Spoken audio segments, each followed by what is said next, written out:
जनता दरबारात 240 तक्रारी निकाली तर जिल्ह्यात 7 नमो उद्यानाची निर्मिती। धान उत्पादकांना 114 कोटींचे वितरण लवकरच। पालकमंत्री पंकज भोयर।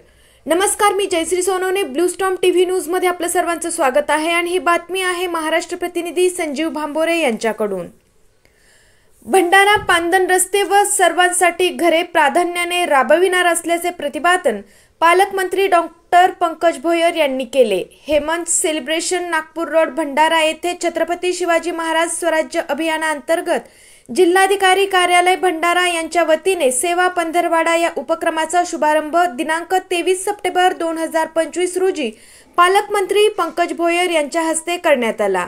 यावेळी ते बोलत होते। तसेच या कार्यक्रमाला आमदार नरेंद्र भोंडेकर, आमदार राजू कोरेमोरे तसेच माजी खासदार सुनील मेंढे, जिल्हाधिकारी सावंतकुमार, जिल्हा परिषद पदाधिकारी आनंद मलेवार, रसिका रंगारी, कल्पना कुर्जेकर उपस्थित होते। यापुढे बोलताना पालकमंत्री भोयर म्हणाले की लोकाभिमुख प्रशासने या शासनाचे ब्रीदवाक्य, त्यातूनच सेवा पंधरवाडा उपक्रम राबवण्यात येत आहे। या अंतर्गत पांदन रस्ते व सर्वांसाठी घरी कार्यक्रम प्राधान्याने राबविणार असल्याचे त्यांनी सांगितले।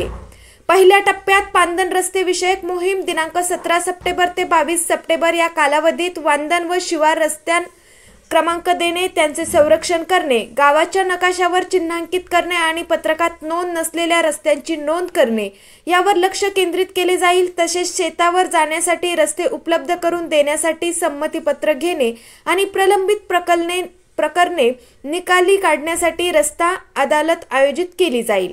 दुसऱ्या टप्प्यात सर्वांसाठी घरे उपक्रम दिनांक 23 सप्टेंबर ते 27 सप्टेंबर या टप्प्यात सर्वांसाठी घरे या उपक्रमासाठी पूरक कारवाई केली जाईल। यामध्ये घरे बांधण्यासाठी उपलब्ध असलेली शासकीय जमीन कब्जा हक्काने देणे, शासकीय जमिनीवरील अतिक्रमण नियमानुसार करणे व अतिक्रमण नियमित केलेल्या तसेच जमीन वाटप झालेल्या लाभार्थ्यांना जमिनीचे पट्टे वाटप करणे यावर भर दिला जाईल।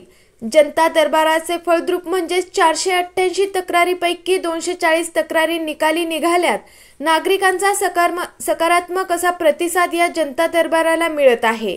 जिल्ह्यात नगरपालिका आणि नगरपालिका क्षेत्रात 7 नमो उद्याने निर्माण करण्यात येतील।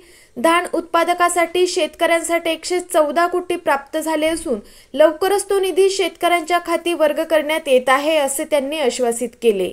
यावेळी आमदार नरेंद्र भोंडेकर यांनी जिल्ह्याच्या विकासाला पालकमंत्री यांच्या दौऱ्यामुळे गती मिळेल असा विश्वास व्यक्त केला, तर आमदार राजू कोरेमोरे यांनी प्रशासनाने सेवा पंधरवाड्यातील सेवा नागरिकांना देण्यासाठी हेड टू टेल काम करण्याची गरज व्यक्त केली। माजी खासदार सुनील मेंढे यांनी मनोगत व्यक्त केले। सेवा पंधरवाडा अभियानाची अंमलबजावणी 3 टप्प्यात केली जाणार आहे। अशाच काही नवीन बातम्यांच्या अपडेट्ससाठी आपण पाहत रहा ब्लू स्टॉर्म टीव्ही न्यूज।